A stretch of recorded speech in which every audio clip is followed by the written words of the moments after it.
In this video, I'm going to be showing you how to unlock the metal smelter in LEGO Fortnite. Be sure to watch this video until the very end to prevent any mistakes in the process. So you're going to begin by finding some caves, and a lot of them are in the actual dry valleys.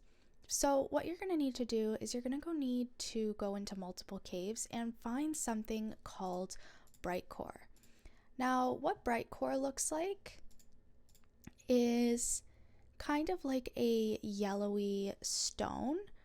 I'm going to try to find it as I have depleted this world of a lot of different gems. So these are the raw materials. So this is what bright core looks like. It's going to be near the lava in the caves, and you're just going to need to mine that with a rare pickaxe. And you're also going to need to get the blasters, which are basically the rollers that are in the caves near the lava as well. But you're just going to need to make sure that they don't come that close to you because they do blow up.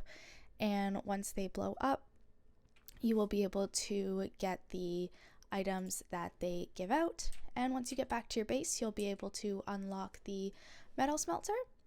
And that's all there is to it. Be sure to leave a like, comment, and subscribe to the channel. Thanks for watching. See you in the next video.